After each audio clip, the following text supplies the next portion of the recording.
de volta com o artigo 5º. Os nossos convidados de hoje são a desembargadora Ana Maria Duarte Amarante Brito e o advogado criminalista Kleber Lopes. No programa de hoje, estamos falando sobre os remédios constitucionais. E nas ruas, muita gente tem dúvidas sobre quando e como recorrer a uma destas medidas. A equipe do artigo 5º foi conferir. Vamos à primeira pergunta. Quantos habeas corpus o preso pode fazer na justiça? Doutor Kleber, existe um limite? Ou se não for atendido o preso, pode entrar com um novo pedido de habeas corpus? Veja bem, o que não pode é o habeas corpus ser feito para o mesmo juiz ou para o mesmo tribunal sob o mesmo fundamento, né? Mas havendo mudança de fundamento ou havendo mudança do juiz ou do tribunal, os habeas corpus podem se repetir. Vamos exemplificar isso de maneira clara. O preso pede o habeas corpus ao juiz. O juiz nega. Ele vai repetir esse mesmo habeas corpus ou apresentar um recurso, mas com o mesmo fundamento, ao tribunal, Tribunal de Justiça. O tribunal vai examinar esse habeas corpus. Pode ser que o tribunal negue. Então, ele vai levar esse habeas corpus agora para o Superior Tribunal de Justiça. Pode ser que o Superior Tribunal também rejeite a tese do habeas corpus. E aí ele iria, então, finalmente ao Supremo Tribunal Federal. Então, perceba aí que nós temos um para o juiz, outro para o tribunal, outro para o STJ e um para o Supremo. Então, são 4 habeas corpus, mas com o mesmo fundamento, mas apresentado a órgãos julgadores diferentes. O que não se pode fazer é apresentar um segundo habeas corpus com o mesmo fundamento. E o que é a mudança do fundamento? Veja bem, alguém está preso em flagrante delito por acusação do crime de roubo, por exemplo. Aí ele pede um habeas corpus ao juiz. O juiz diz, não concede a liberdade provisória porque esse preso representa perigo para a instrução criminal. Instrução criminal, para que as pessoas entendam, é a preparação do processo para ser julgado, né, para receber a sentença. E aí o juiz diz, olha, não solto porque esse preso representa perigo para a instrução, porque as testemunhas disseram que tem medo desse preso, estão sofrendo ameaça e mantém essa pessoa presa. Então, ele faz, então, o pedido para o juiz nega. Ele vai para o tribunal e vai até o Supremo, né? Encerrada a instrução criminal, quando o processo estiver pronto para julgar, perceba que aquele fundamento que era a justificador da prisão desaparece. Então, ele vai agora pedir a liberdade, dizendo para o juiz, olha, a instrução criminal acabou. O fundamento que me mantinha preso desapareceu. Não existe mais ameaça. Então, ele vai fazer um novo pedido, um novo habeas corpus, agora alegando outro fundamento. E cada vez que há uma mudança no plano dos fatos, é possível você apresentar um novo habeas corpus com um novo fundamento. Então, não há limite para a impetração de habeas corpus. E vamos conferir mais uma dúvida. Eu gostaria de saber se a pessoa, depois de condenada, ela pode pedir um habeas corpus. Doutora Ana Maria, o pedido de habeas corpus vale também nesse caso? Tranquilamente, sempre que houver possibilidade de um ato ilegal, prejudicando a liberdade de ir e vir, que ela não fica totalmente cerceada. Até mesmo no presídio há direitos a serem garantidos ao preso. Ele tem direito, por exemplo, a uma cela com, no mínimo, 6 metros quadrados, embora a realidade mostre, às vezes, até 6 presos por metro, né? É uma blague que fazemos, mas de qualquer sorte é possível, sim, a qualquer tempo. Sempre que se afigurar essa possibilidade de lesão, um manejo aí do remédio heróico se viabiliza. E acontece muito? Acontece, sim. Inclusive, quando as vias recursais não se apresentam tão céleres, é sempre a hora de manejar o habeas corpus. No tempo de estudante, nós o chamávamos de bombril. Para 1001 utilidades, era esse o nosso jargão. E, de fato, mesmo o preso invocando benefícios da lei de execuções penais, quando nas vias normais ele não consegue apreciação com a celeridade imaginada, então ele faz uso, sim, também do habeas corpus. Agora, doutor Kleber, com a situação que a gente tem nos presídios, dificilmente é respeitado o que manda a lei de execuções penais. É muito comum, então, os presos recorrerem por conta disso, por não estar tendo o espaço devido? A lei de execuções penais é uma lei extremamente adequada, não é? Eu costumo dizer para os alunos na faculdade que não há legalidade na execução penal no Brasil. Lamentavelmente, não há legalidade. As pessoas são presas, são condenadas por força do princípio da legalidade. Não existe uma lei para ser cumprida, então o delegado prende porque a lei manda prender, o juiz, o promotor acusa porque tem uma lei que manda que ele cumpra a Constituição para que ele acuse, promova a ação penal, o juiz condena para aplicar a lei, e depois da sentença condenatória o sujeito é levado ao presídio e parece que há um rompimento com a legalidade nesse momento. E isso gera uma demanda imensa, não é? De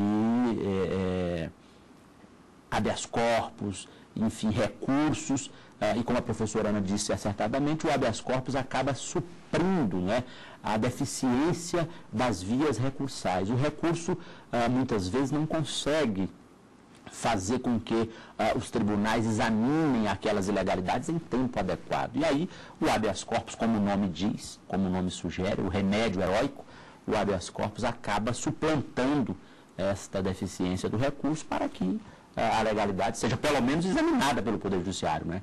Que pelo menos o Judiciário tome conhecimento disso. E nós temos mais uma pergunta. Muitas pessoas famosas hoje conseguem habeas corpus com muita facilidade. Eu gostaria de saber se é por causa do dinheiro ou se tem outras influências para conseguir esses habeas corpus. Doutora Ana Maria, como é que é nesses casos? Tem mais facilidade mesmo para quem tem mais recursos? Na verdade, essa primeira impressão de que só os ricos têm maior facilidade, ela não é idônea, não é verdadeira. Eles vão ter seus habeas corpus noticiados com maior alarde, com maior frequência, mas o anônimo cidadão que está lá sendo vítima também tem seu caso analisado pela Justiça. Pode olhar que a estátua da Justiça aqui na frente do nosso Supremo Tribunal Federal está com a venda nos olhos, acredite. A Justiça é cega, sim, nesse sentido. Ela não vai discriminar, não. Eu confio sinceramente naquilo que estou falando. Doutor Cléber, o senhor concorda ou quem tem dinheiro para pagar um advogado melhor tem mais chances? Olha, esse tema é um tema altamente complexo, né? Nós não podemos perder de vista, né, que o sistema punitivo, ele é um sistema seletivo. O sistema punitivo se volta com muito mais força, com muito mais intensidade, para aquela clientela do sistema, ou seja, para as pessoas que estão situadas em um campo de menor iluminação, por assim dizer. O sistema é assim. Isso, naturalmente, faz com que a maior parte da população carcerária seja composta por pessoas excluídas social ou economicamente. Mas eu concordo com a professora Ana no sentido de que o judiciário concede, sim, liberdade diariamente. O nosso sistema prisional do Distrito Federal, por exemplo, cumpre uma média de 40 alvarás de soltura diariamente. Então percebam que diariamente nós temos 40, 50 pessoas sendo soltas aqui no Distrito Federal, pessoas anônimas. E eu posso dizer isso com muita propriedade porque ainda sou um advogado iniciante e há pouco tempo eu estava saindo da faculdade e advogando, como todo iniciante, advogando para os excluídos. Excelente, seja de passagem. Tenho orgulho de tê-lo como um dos ex-alunos meus. Mas o fato é que também, havendo um advogado tão hábil, é possível que ele leve aspectos ainda não bem ventilados para o judiciário e consiga, então, maior êxito até nas suas tentativas de soltura. E aí, realmente, tem essa questão de uma defesa técnica mais apurada. Mas, olha, seja dito de passagem, a nossa defensoria pública é de altíssimo nível também. Nós, quando vemos um processo que vem da defensoria, analisamos, olha, não fica a dever, que o pobre no Distrito Federal está bem assistido. Então, por esses dois motivos, vamos ver que às vezes o percentual aí oscila, né, na concessão dos habeas corpus. E agora muda um pouco o tema da pergunta. Vamos ver? Se eu fizer um concurso público, for aprovado e não for chamado, o que eu devo fazer? Desembargadora, nesse caso o remédio constitucional é outro. O remédio constitucional aí, se tratando de posse em concurso público, será outro se houver ilegalidade ou abuso de poder. Veja bem, tradicionalmente, sempre se afirmou que o aprovado em concurso público tem uma expectativa de direitos. Não havia aquele direito à nomeação. O que ele tem é direito a não ser preterido. Em caso de outro pior classificado ele vir a ser nomeado antes dele, então ele maneja com absoluto êxito o mandado de segurança. Fica fácil provar a sua ordem de classificação, o ato que nomeou o candidato em pior, e então ele vai conseguir prontamente a ordem, tranquilamente. E mais recentemente já se consolida o entendimento de que, dentro do número de vagas anunciado no edital, ele tem o direito a ser nomeado.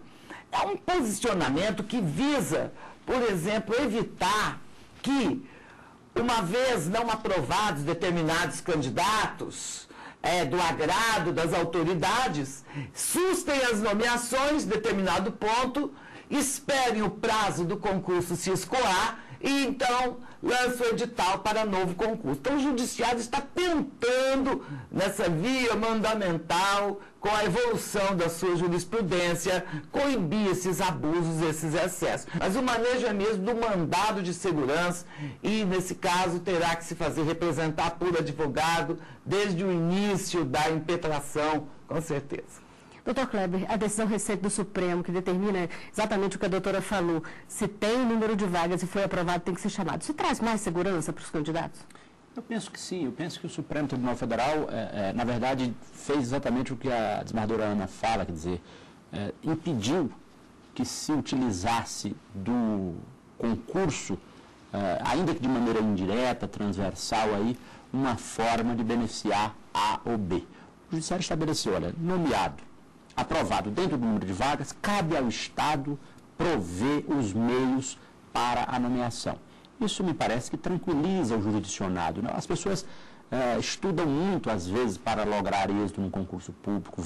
Muitas vezes nós tínhamos casos de pessoa que passava com tanto sacrifício e aí o Estado, em inércia ou por má vontade ou por qualquer outra circunstância, deixava o concurso caducar, né?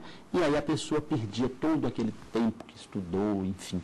Me parece que a decisão do Supremo é uma decisão que dá eficácia à garantia constitucional. Parece que tranquiliza as pessoas. E em que outros casos o mandado de segurança pode ser usado? Em matéria criminal, o mandado de segurança tem uma utilização muito restrita, não é? Porque as decisões judiciais, de um modo geral, elas são atacadas por recurso.